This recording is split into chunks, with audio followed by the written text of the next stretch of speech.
বনে ভেষজ সংগ্রহ করতে গিয়ে ছোট্ট মেয়ে মৈত্রেয়ী একদিন বিষধর সাপের মুখোমুখি হয়। শিকারীরা সাপটিকে মারতে উদ্যত হলে মৈত্রেয়ী নির্ভয়ে সাপটির মাথায় হাত বুলিয়ে দেয়, কারণ সে প্রাণীদের ভাষা বুঝতে পারে। সাপটি তাকে জানায় পাহাড়ের ভেতরে এক গোপন ঔষধি উপত্যকা আছে, যেখানে দুর্লভ ভেষজ মেলে, কিন্তু সেখানে যেতে পারে কেবল দয়ালু মানুষই। মৈত্রেয়ীর এই ক্ষমতার কারণ ছিল তার অতীত। সে আসলে স্বর্গীয় এক আশীর্বাদধারী আত্মা ছিল। ভুলক্রমে মানুষের জগতে জন্ম নেয়, কিন্তু তার জন্মদাতা বাবা মা তাকে অভিশপ্ত ভেবে পরিত্যাগ করে। ক্ষুধার্ত অবস্থাতেও সে নিজের শেষ খাবারটি এক খরগোশের সঙ্গে ভাগ করে নেয়। সেই সময় এক নিঃসন্তান দম্পতি রঘুনাথ ও পদ্মা তার দয়ার কথা শুনে তাকে দত্তক নেয়। পথে মৈত্রেয়ী খরগোশের সতর্কবার্তায় সবাইকে বাঁচায় এক ভয়ঙ্কর ভালুকের হাত থেকে।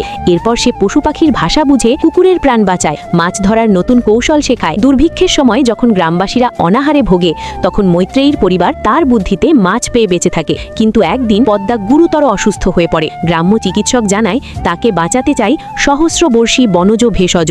বিপদের কথা জেনেও রঘুনাথ মৈত্রেয়ীকে নিয়ে বনে যায়। প্রাণীদের ডাকে তারা পৌঁছে যায় সেই গোপন ঔষধি উপত্যকায়। সাপেদের বৃদ্ধ নেতা মেয়েটির পবিত্রতা বুঝে সবার জন্য ভেষজ নেওয়ার অনুমতি দেন। শর্ত একটাই, লোভ করা যাবে না। ভেষজ নিয়ে ফেরার আগেই গ্রামে পদ্মার অবস্থা সংকটজনক হয়ে ওঠে। লোভী আত্মীয়রা তাকে তাড়িয়ে দিতে চায়, এমনকি বৃদ্ধা শশী ঠাকুরমাকে আঘাত করতেও দ্বিধা করে না। ঠিক সেই সময় রঘুনাথ ও মৈত্রেয়ী ভেষজ নিয়ে ফিরে আসে। শেষমেশ মৈত্রেয়ীর দয়া, সাহস আর পবিত্রতার কারণেই পদ্মার প্রাণ রক্ষা পায়।